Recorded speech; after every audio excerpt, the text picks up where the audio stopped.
Okay, so I was talking about my unfortunate experiences with Dana Brownfield. Now just to sort of like give you the full creepiness of the situation I was in. Uh, I was trying very hard. I tried very hard several times to try to get someplace else to live because living with Dana, aside from the fact, that she was very rarely home, it wasn't really such a good deal because I was paying about $400 a month rent, but I didn't have a bathroom down there, and I didn't have cooking facilities. If I wanted to use the bathroom, I had to go upstairs, which wasn't so bad during the daytime. Nighttime when she was home and stuff, and in bed, because the bathroom, I had to walk through her bedroom to get to the bathroom. So it was an inconvenience. So I was like looking for other places to live. And I'll tell you, I didn't have any luck finding any place. I never had such a hard time finding a place before in my entire life. I don't know. I told myself, well, maybe it's and maybe it's because I'm older than I was last time I was up. Because last time I lived up in the Bay Area, I was like in my 20s, and the Bay Area, the colleges and all that. And there's a very large population of young people, but it's not like I was like not like I was such an old cranker or something like that. I shouldn't have had that hard of a time, but I couldn't find any place else to live. I'd go, interview for places, see everything seemed to go great, seemed to get along with everybody.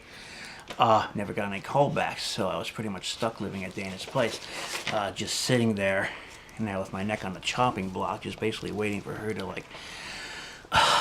do her dirty work and send me out into the cold, cruel world with no place to go.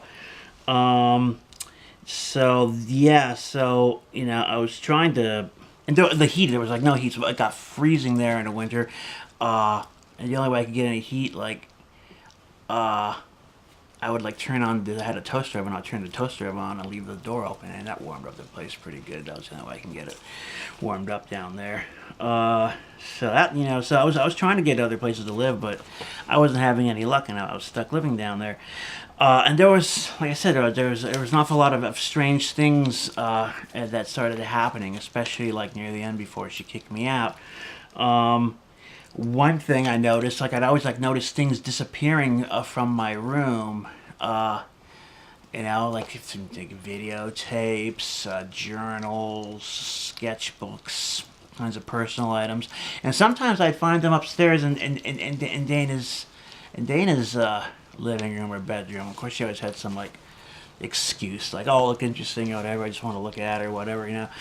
Uh, but I always thought that the explanations were kind of suspect and didn't sound very convincing. But considering my situation, living under her roof without any kind of legal contract or anything, because I don't think legally she was allowed to rent that place out because it wasn't really fit for human habitation.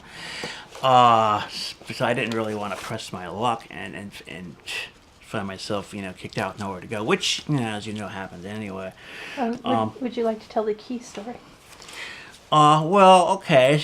Well, I had a key. I had a strong box where I kept my valuables in, and I had a couple keys for it, and I had one key I kept on my key ring, and then another key I took out a piece of polymer clay, and I just put it inside the clay, squished it up, and just like stuck it in a drawer. I figured like who's gonna go looking for that key there, but after I lost it, the key fell off my key ring one time, and then I went to get the backup key in the polymer clay, and it was gone. And I'm like, well, how did anyone know to look in the polymer clay, and why would anyone steal my key in the first place?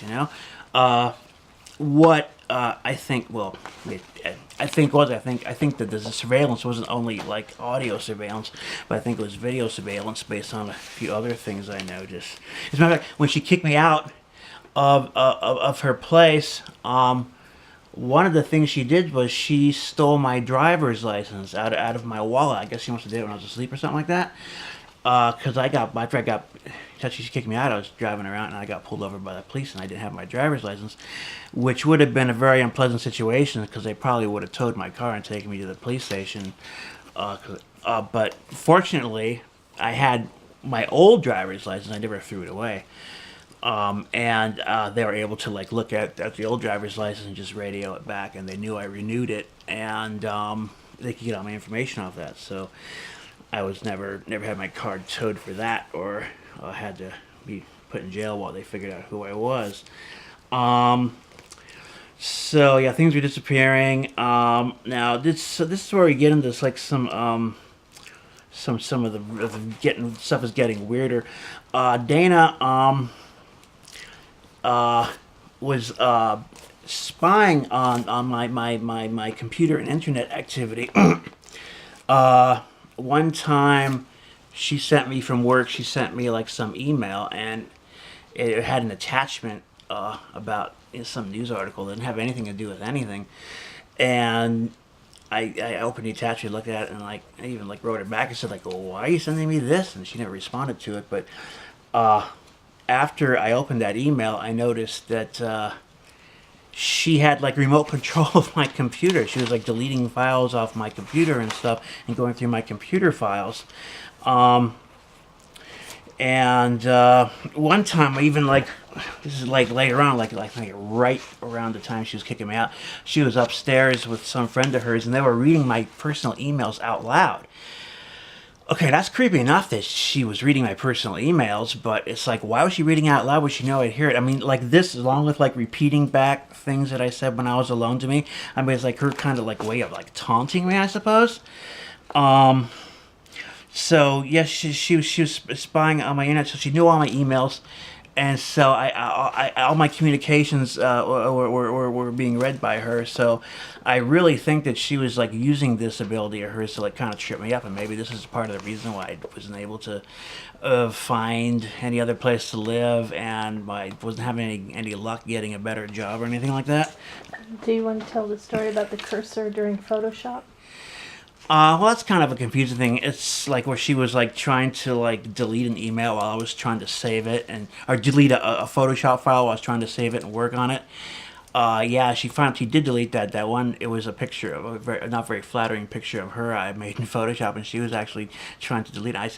And she did delete it, but luckily, I guess in the process, I managed to save like a black and white copy of it, and I posted that. But could you see the cursor actually moving? oh yeah, there was a struggle. It was a struggle between me and her. She was moving. She was upstairs. Like I hear the floor creaking upstairs, and she was doing this. Okay, now. I don't have quite the flow I would like right now, because it's got to be like 2 or 3 o'clock in the morning, and I wanted to make this video all day long, but I'm only just now finding myself able to do it, so I'm not in the sharpest of frame of mind. But so yeah, so she was like not only reading my emails and stuff, but I seemed like everybody on the internet who knew my personal computer history and everything. Like people were like quoting back to me, things I wrote in my personal emails. I mean, it was really creepy. And